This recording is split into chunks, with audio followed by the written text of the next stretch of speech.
दोस्तों अस्सलाम वालेकुम। दोस्तों आज हम एक नई वीडियो के साथ आपके सामने हाज़िर हैं। दोस्तों आज हमने डिस्कशन के लिए जो बीमारी ली है उस बीमारी का नाम है गनोरिया।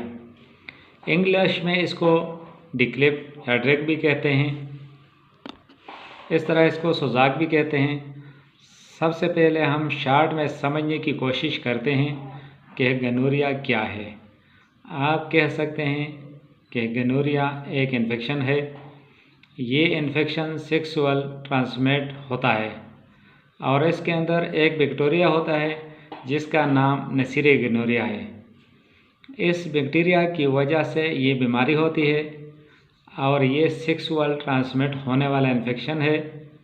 यानी मैं अगर आपको समझाना चाहूँ कि जिस आदमी के एक से ज़्यादा सेक्स पार्टनर हैं, एक से ज़्यादा लोगों के साथ हम बिस्तरी करते हैं और उसके अंदर भी कोई अख्तियार नहीं करते, कंडोम वगैरह इस्तेमाल नहीं करते, इसी लोगों के अंदर एक बैक्टीरिया होता है जो कि बदन में परवरिश कर जाता है और उसकी वजह से जो डिज़ीज़ होती है उसको गनोरिया कहते हैं।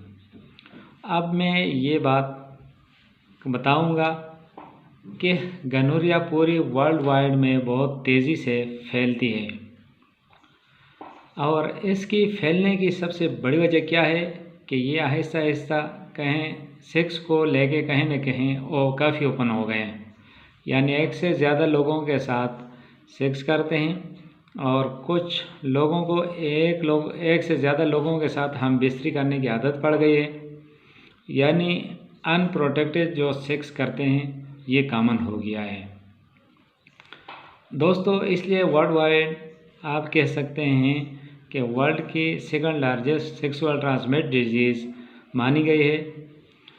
तो ये गनोरिया इतना वर्ल्ड वाइड ये बीमारी तेज़ी से फैल रही है।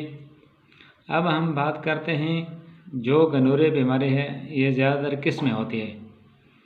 यहाँ मैं आपको ये बताना चाहूँगा कि ये औरत और मर्द दोनों में देखने को मिलती है, ये सेक्स के थ्रू फैलती है। अब हम बात करते हैं कि क्या वजह है कि आपको गनोरिया डिजीज़ होती है। जैसे कि मैंने बताया कि गनोरिया जो डिज़ीज़ है इसका फैलने की सबसे बड़ी वजह है कि आपके मल्टीपल सेक्स पार्टनर होना और अनप्रोटेक्टेड सेक्स करना। यानी वो लोग जो एक से ज़्यादा लोगों के साथ जो हम बिस्तरी करते हैं या अनप्रोटेक्टेड जो सेक्स करते हैं तो उसकी वजह से ये बीमारी फैलती है। तो उसके अंदर ये बीमारी कैसे फैलती है और अगर आप उसको ऐसा समझते हैं कि एक मर्द है और वो एक गनोरिया का मरीज़ है और वो अगर एक औरत के साथ हम बिस्तरी करता है तो उस मर्द का जो स्पर्म औरत के अंदर जाएगा तो ये बैक्टीरिया उस औरत के अंदर पहुंच गया और तो उस औरत को भी गनोरिया की डिजीज़ हो जाती है। अगर औरत की गनोरिया की बीमारी हो तो अगर मर्द औरत के साथ सेक्स करेगा तो जिस औरत के अंदर गनोरिया के जरासीम हैं तो उसके डिस्चार्ज होते वक्त वो बैक्टीरिया मर्द के अंदर दाखिल हो जाएगा तो इस मर्द को भी गनोरिया की डिजीज़ हो जाती है। इसका मतलब ये है कि अगर एक मर्द को बीमारी है तो उसके औरत को हो जाएगी या औरत को है तो उससे मर्द को हो जाएगी। अगर वो कोई तरह का कंडोम यूज़ नहीं करते हैं, अगर मर्द के सीमन और लेडीज़ के वजाइनल डिस्चार्ज जब एक दूसरे से मिलते हैं तो ये बीमारी एक दूसरे में फैलती है। तो कौन कौन सी जगहों में ये परवरिश करती है जो मेनली है मर्द के अंदर पीनस के ऊपर परवरिश करेगा, उस तरह मर्द का जो यूरेथ्रा है वहाँ पर भी इसका असर देखने को मिलेगा।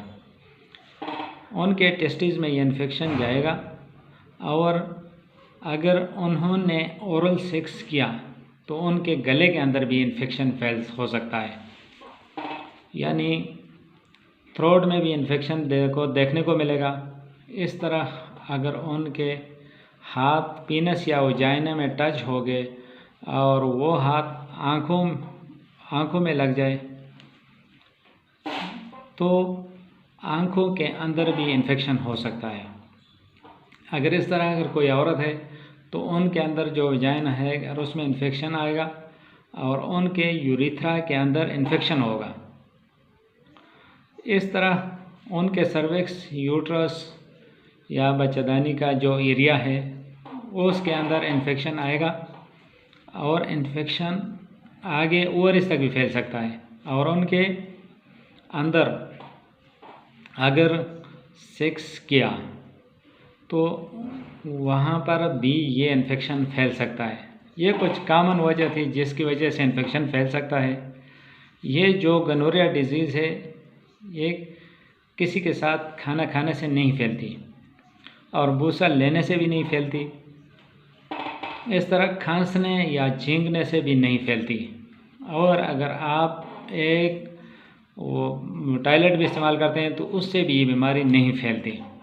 अब हम सिम्टम की बात करते हैं कि कैसे हमें पता चलेगा कि हमें गनोरिया बीमारी तो नहीं हो गया।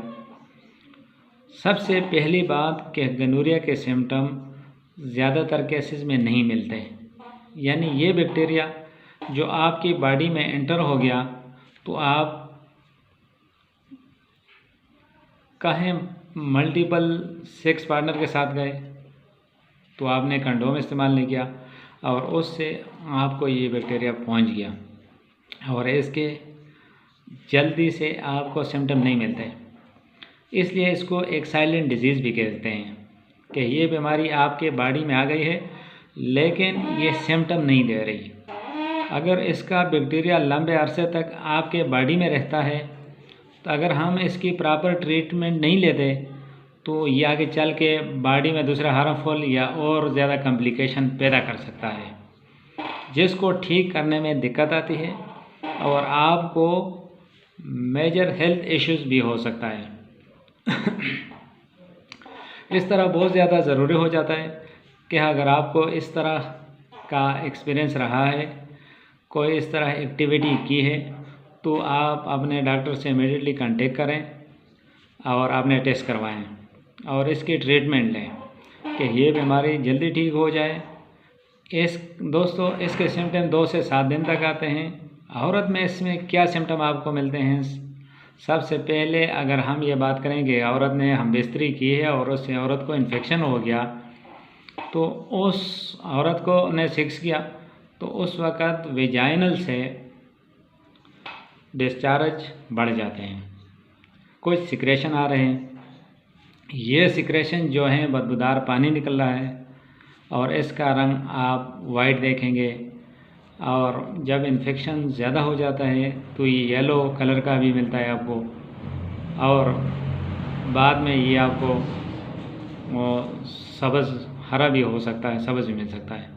तो आहिस्ता आहिस्ता जो इन्फेक्शन बढ़ता जाता है वहाँ से जो पानी निकल रहा था उसका बदबूदार सिक्रेशन आना और आहिस्ता आहिस्ता बदबू हो जाना। इस तरह जिस औरत को इन्फेक्शन हो जाता है उनके यूरिन पास करने में भी दर्द होगा और पेशाब करने में उनको तकलीफ़ होगी। ये काफ़ी कॉमन सिम्टम है जो देखने को मिलता है। तो दोस्तों इस तरह ही देखा गया है कि जिन औरतों को इन्फेक्शन हो जाता है तो उनकी वजाइनल ब्लीडिंग भी शुरू हो जाती है,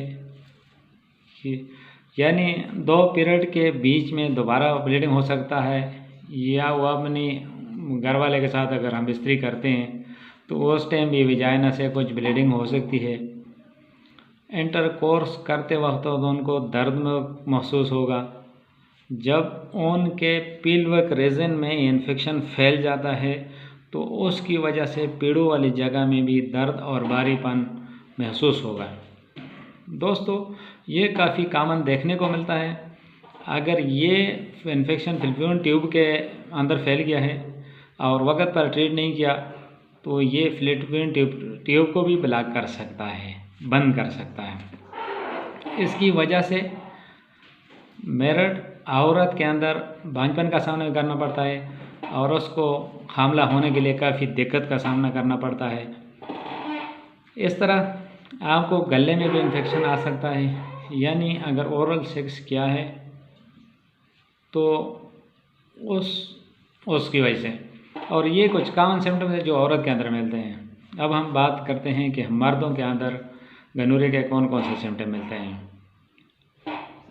सबसे पहले बात कि वो मर्द जिनको गनोरिया हो गया है तो उनको पेशाब करते वक्त दर्द महसूस होगा और बार बार पेशाब आएगा, बार बार जाएगा, और उसके साथ जलन भी होगी। इस तरह उन मर्द के पीने से कुछ फ्लूइड निकलेगा और ये फ्लूइड शुरू में सफ़ेद होगा, सफ़ेद कलर का, और कोई टाइम के बाद जब इन्फेक्शन बढ़ जाए, फैल जाए, तो ये पीला भी हो सकता है और बाद में ये हरा भी हो सकता है। और ये पीनस का जो सुराख है वहाँ से लगातार गिरता रहता है, इससे इसको ड्रग डिजीज़ भी कहा जाता है। जिससे कि मैंने शुरू में बताया था कि जब ये इन्फेक्शन बढ़ जाता है तो आपके टेस्टिस के अंदर दर्द या सूजन आ सकती है। ये कुछ कॉमन सिम्टम थे जो मेल के अंदर मिलते हैं।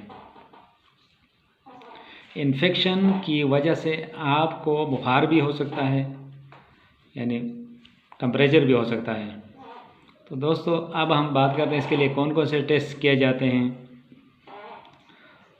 सबसे पहले पस का टेस्ट करवाते हैं, नेसरी गनोरिया बैक्टीरिया जो है उसके लिए, ताकि उसका पता चल जाए। और इसके साथ आप पाकी भी रखें और साथ में और नमाज की भी पाबंदी करें, नमाज भी 5 वक़्त की नमाज़ पढ़ें, अल्लाह को याद करें, इससे मतलब कुरान की तिलावत करें। इससे आप खशाश वशाश भी होगे और आपकी बॉडी भी अच्छी रहेगी, बीमारी भी जल्दी ठीक होगी, अल्लाह पाक आपको जल्दी ठीक करेगा और ऐसी कोई ख़तरनाक बीमारी नहीं होगी जो आपको घेर सकेगी। जब आप अल्लाह को याद करते हैं तो अल्लाह आपको याद करेगा, तो इसलिए आपको किसी तकलीफ़ का सामना नहीं करना पड़ेगा, अल्लाह कोई तकलीफ़ नहीं देगा। तो मेहरबानी करके 5 वक़्त नमाज की पाबंदी करें और इसके साथ तिलावत का भी अहतमाम करें।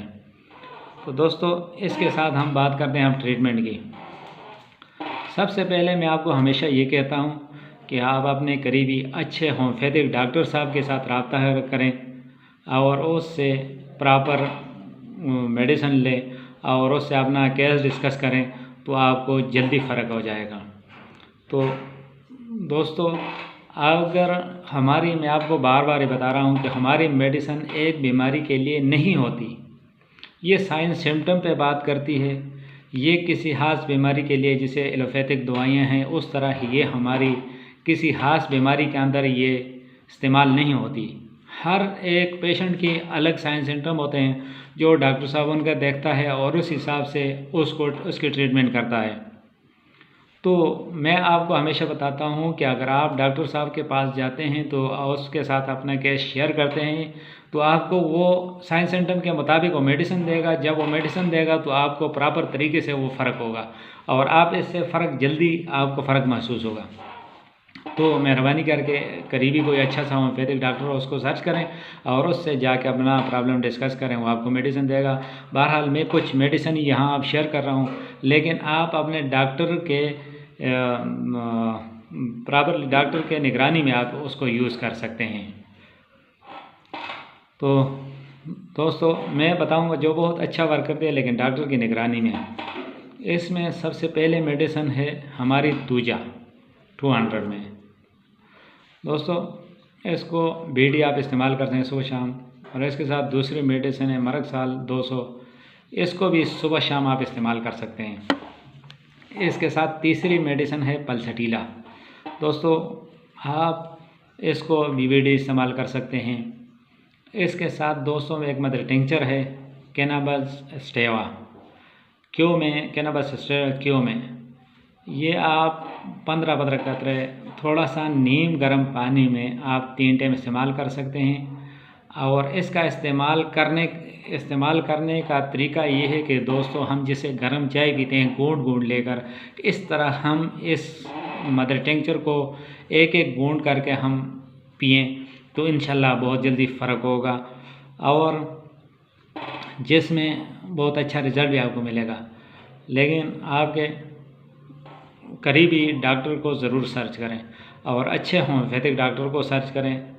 और वैसे बाकी अलामत अगर आती हैं तो वो आपको और मेडिसिन भी दे सकते हैं, कोई ये नहीं कि यही मेडिसिन इसमें इस्तेमाल हुई।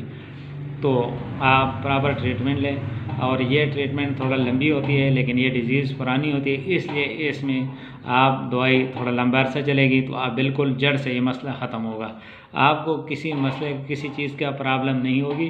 तो दोस्तों, यही आपको बताना था। और बाकी मतलब वीडियो आप शेयर भी कर सकते हैं दोस्तों के साथ, ख़ुद भी देख सकते हैं अच्छे तरीके से। अगर आपके ये प्रॉब्लम है तो आप अपने डॉक्टर से रब्ता कर सकते हैं। वस्सलाम दोस्तों, बहुत शुक्रिया।